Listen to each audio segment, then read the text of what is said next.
Hello விவோஸ், நாம் இன்னைக்கு இந்த வீடியோ பதிவில் பார்க்கக்கூடிய விஷயம் பார்த்தீங்கன்னா அனைவருமே தெரிந்து கொள்ள வேண்டிய ரொம்ப பயனளிக்கக்கூடிய ஒரு விஷயம்தாங்க.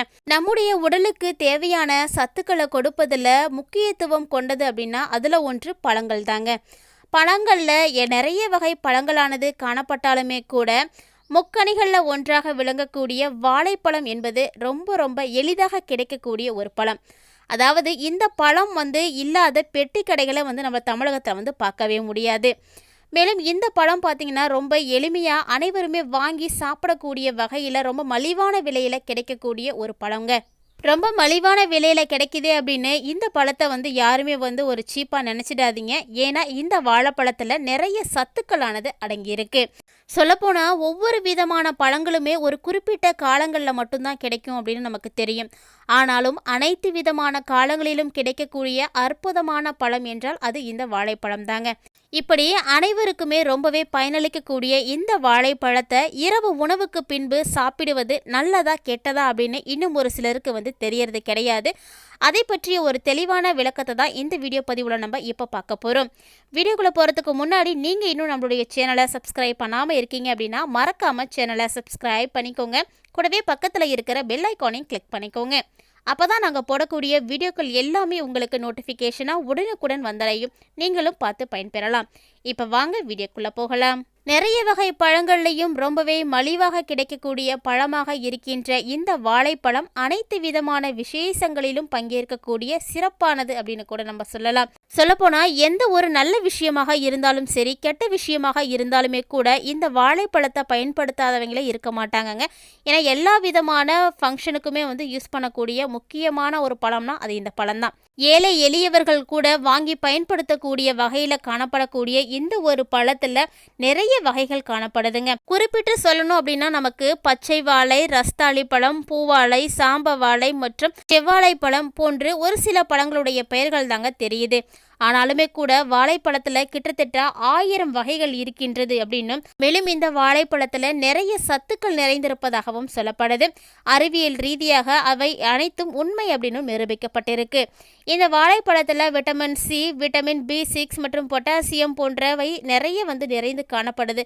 அதனால நம்மளுடைய மனித உடலுக்கு ஜீரண சக்தியை அளிக்கக்கூடிய பழமாக இந்த பழத்தை தாங்க சொல்றாங்க. அப்படிப்பட்ட வாழைப்பழத்தை இரவு நேரத்தில் உணவுக்கு பின்பு எடுத்துக்கிறது நல்லதா கெட்டதா அப்படின்றத பற்றி தான் இப்போ நம்ம பார்க்க போகிறோம். அந்த பதிவை தொடர்ந்து பார்த்து தெரிஞ்சுக்கோங்க. ஏன்னா நிறைய பேர் இரவு உணவுக்கு பின்பு வாழைப்பழம் சாப்பிடக்கூடிய பழக்கத்தோடு காணப்படுறாங்க. ஒரு சிலர் உணவுக்கு முன்பு சாப்பிட்றாங்க. இதில் எது நல்லது அப்படின்றத நம்ம தெரிஞ்சுக்கிட்டே ஆகணும் இல்லையா? அதனால் இந்த வீடியோவை நீங்கள் ஸ்கிப் பண்ணிடாமல் முழுமையாக பார்த்தீங்கன்னா அதற்கான விடை உங்களுக்கு தெரிஞ்சிடும். அந்த தகவல்களை எல்லாம் தெரிஞ்சுக்கிறதுக்கு முன்னாடி ஒரு சின்ன வீடியோ கிளிப்பை போய் பார்த்துட்டு வந்துடுங்க. 1500 ரூபாய் மதிப்பு கொண்ட ஒரிஜினல் கருங்காலி மாலை நம்ம கிட்ட 1100 ரூபாய் மட்டுமே. பாலிஸ்டர் மாலையும் நம்ம கிட்ட இருக்கு. 8 mm பாலிஸ்டர் மாலை வேணும்னா 1400 ரூபாய் வரும். கேஷ் ஆன் டெலிவரி நம்ம கிட்ட கிடையாதுங்க. ரொம்ப நம்பகத்தமையா தினமும் பாத்தீங்கன்னா நிறைய பேர் வாங்கிட்டு இருக்காங்க. மாலையிலேயே பல வகை இருக்குங்க. ஃபர்ஸ்ட் குவாலிட்டி மாலை இந்த ரேட்டுக்கு உங்களுக்கு எங்கேயுமே கிடைக்காதுங்க. கான்டாக்ட் 88 70 10 75 27. பின்பு எந்த விதமான பழமும் சாப்பிடுவது அப்படிங்கிறது நல்லது கிடையாதுங்க. அதிலும் குறிப்பாக வாழைப்பழம் சாப்பிடுவது ஆரோக்கியத்திற்கு உகந்தது இல்லை அப்படின்னு சொல்லப்படுது. ஆனாலுமே கூட இது ஏன் அப்படின்ற சந்தேக கேள்வியானது நம்ம எல்லாருக்குமே வந்திருக்குங்க. ஏன்னா நிறைய பேர் வாழைப்பழத்தை இரவு நேரங்களில் சாப்பிடுவதை நம்ம பார்த்துருப்போம். ஏனென்றால் அதில் இருக்கக்கூடிய ஃப்ரக்டோஸ் என்ற சர்க்கரை சத்து கொழுப்பாக மாறி நம்முடைய உடல்ல நிரந்தரமாக தங்கிவிடும் அப்படின்னு சொல்றாங்க. மேலும் இதன் மூலம் நம்மளுடைய உடல்ல இருக்கக்கூடிய கலோரியினுடைய அளவானது அதிகமாகி விடுமா. கலோரியினுடைய அளவு அதிகமாக கூடிய பட்சத்தில் நம்மளுடைய உடல் எடையானது அதிகரிப்பதற்கான வாய்ப்புகள் இருப்பதாகவும் தகவல்கள் எல்லாம் தெரிய வருது. அதனால் ஒரு சிலர் இரவு உணவிற்கு பின்பு வாழைப்பழம் சாப்பிடுவதை வழக்கமாக கொண்டு இருப்பாங்க. சாப்பிட்ட உடனே வாழைப்பழம் கண்டிப்பாக சாப்பிடக்கூடாது. ஒரு சிலருக்கு இந்த பழக்கம் தவிர்க்க முடியாது, செய்துதான் ஆகணும் அப்படின்றவங்க 15 நிமிடங்கள் கழித்து சாப்பிடலாம். இப்படி இரவு உணவிற்கு பின்பு வாழைப்பழம் சாப்பிடுவதால சாப்பிட்ட உணவு விரைவாக செரிமானமாகும் என்று சொல்லுவாங்க. காலை கடன்கள் எந்தவித சிரமமும் இல்லாமல் செய்ய முடியும் அப்படின்னு கூறுவதில் ஓரளவுக்கு உண்மையும் காணப்படுதுங்க. வயிற்று உபாதைகள் காரணமாக காலை கடன்களை முடிக்க சிரமப்படக்கூடியவங்க இரவு உணவிற்கு பின்பு வாழைப்பழம் சாப்பிடுவதை கண்டிப்பாக தவிர்க்கணும். அது அவர்களுடைய உடல் நலத்திற்கு ரொம்ப நல்லது. அதற்கு பதிலாக நார்ச்சத்து அதிகம் இருக்கக்கூடிய காய்கறிகள், பழங்கள் ஆகியவற்றையெல்லாம் அவங்களுடைய உணவுல வந்து சேர்த்துக்கலாம். உறங்குவதற்கு முன்னால் நாம் என்ன வகையான பழங்களை சாப்பிடுகிறோம் அப்படிங்கிறது ரொம்ப ரொம்ப முக்கியமான ஒரு விஷயங்க. அதையெல்லாம் இனிமேட்டுக்கு வந்து நல்லா செக் அவுட் பண்ணிக்கோங்க. ஒரு தட்டு நிறைய பழங்களை நறுக்கி வைத்து கொண்டு அவற்றை இரவு நேரத்தில் சாப்பிடக்கூடாது. அதாவது பழங்களை அளவாக சாப்பிட வேண்டுங்க. ஒருவேளை பழம் சாப்பிட வேண்டும் அப்படின்னு நினைக்கக்கூடியவங்க குறைவான சர்க்கரை அளவும் அதிக நார்ச்சத்தும் இருக்கக்கூடிய பழ வகைகளை வந்து சாப்பிடணும். அதாவது முலாம்பழம், கனிந்த பேரிக்காய், கிவி பழம் போன்றவற்றையெல்லாம் நம்ம எடுத்துக்கலாங்க. ஆனாலுமே கூட இவற்றையெல்லாம் சாப்பிட்டு முடித்த உடனே தூங்க செல்லக்கூடாது. சொல்லப்போனால் நம்முடைய வாழ்க்கையில் நமக்கு கிடைக்கக்கூடிய மிகப்பெரிய செல்வமாக பார்க்கப்படக்கூடியது நோயற்ற உடல் ஆரோக்கியம்தாங்க.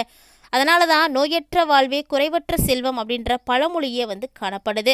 முடிந்த அளவுக்கு மனிதர்கள் நம்மளுடைய உடல் ஆரோக்கியத்தில் ரொம்ப ரொம்ப அக்கறை வந்து செலுத்துவது அவசியம். வாழைப்பழத்தில் எவ்வளவுதான் சத்துக்களானது நிறைந்து காணப்பட்டாலுமே கூட இரவு நேரங்களில் சாப்பிட்ட பின்பு சாப்பிடுவது அப்படிங்கிறது தவறான ஒரு பழக்கமாக தாங்க சொல்லப்படுது. மேலும் யாரெல்லாம் இந்த பழத்தை வந்து சாப்பிடலாம் அப்படின்னு பார்த்தீங்கன்னா, 12 வயதுக்கு வரை இருக்கக்கூடிய குழந்தைகளுக்கு இரவுல நீங்கள் தினமும் வாழைப்பழம் வந்து கொடுக்கலாம். இவர்கள் காலை மாலை என எந்த நேரத்திலும் வேண்டாலும் இதை சாப்பிடலாங்க.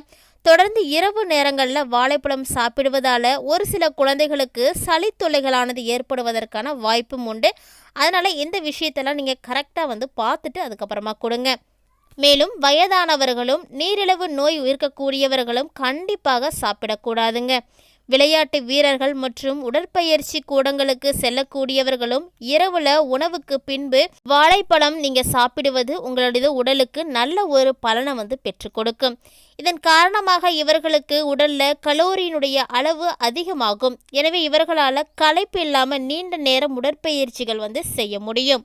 மேலும் வாழைப்பழத்தில் இருக்கக்கூடிய vitamin A, vitamin B6, vitamin C, magnesium, நார்ச்சத்துக்கள் போன்றவை எல்லாமே வந்து நம்மளுடைய உடலுக்கு நிறைய சக்தியை வந்து கொடுக்கக்கூடியது.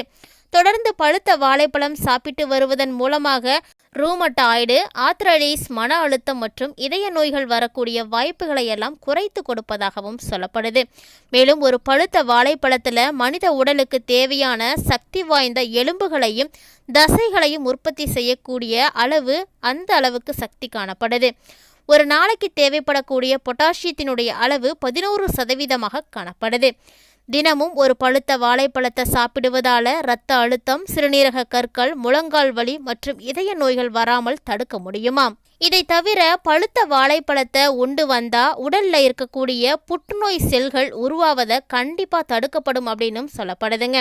இது மட்டும் இல்லாமல் பழுத்த வாழைப்பழம் பெற்றிருக்கக்கூடிய சரியான அளவு ஆன்டி ஆக்சிடென்ட்டுகள் சர்க்கரை நோய், இதய நோய்கள் மற்றும் வலிப்பு நோய், நரம்பு சுழற்சி போன்ற குறைபாடுகளை கூட தடுக்கக்கூடிய வகையில் காணப்படுதாம். அதனால் தினமும் பழுத்த வாழைப்பழம் சாப்பிட்டு வருவதால் இதில் இருக்கக்கூடிய அதிக அளவான நார்ச்சத்து நம்மளுடைய உடல் நலத்தை ஆரோக்கியமாக வைத்துக்கொள்வதற்காகவும் ஆரோக்கியமான செரிமான மண்டலத்தை மேம்படுத்தி கொடுப்பதற்கும் ரொம்ப ரொம்ப உதவியாக இருக்கும். இருப்பினும் கூட வாழைப்பழம் இவ்வளவு சத்துக்களை பெற்றிருந்தாலும் கூட இரவு நேரங்களில் அதுவும் உணவுக்கு பின்பு சாப்பிடுவதை வந்து தவிர்க்கும்படி மருத்துவர்களுடைய அறிவுரையானது காணப்படுதுங்க.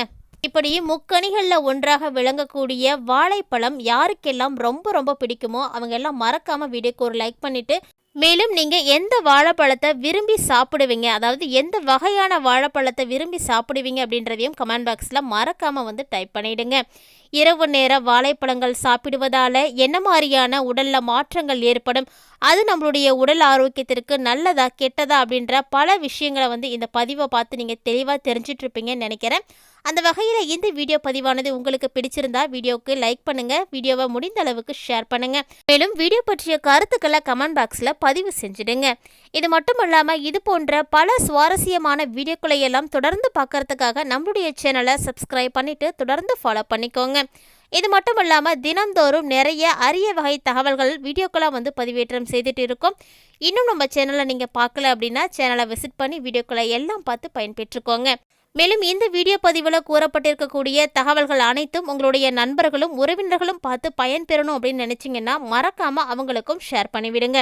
மேலும் வாழைப்பழம் சாப்பிட்டால் சளி பிடிக்கும் அப்படின்னு சொல்றாங்க. அந்த வகையில வாழைப்பழம் சாப்பிட்டு சளி பிடித்து இருக்கக்கூடிய அனுபவம் யாருக்காவது இருக்கு அப்படின்னா மறக்காம கமெண்ட் பாக்ஸ்ல ஷேர் பண்ணுங்க. மீண்டும் மற்றும் ஒரு சுவாரஸ்யமான பதிவில் சந்திக்கலாம்.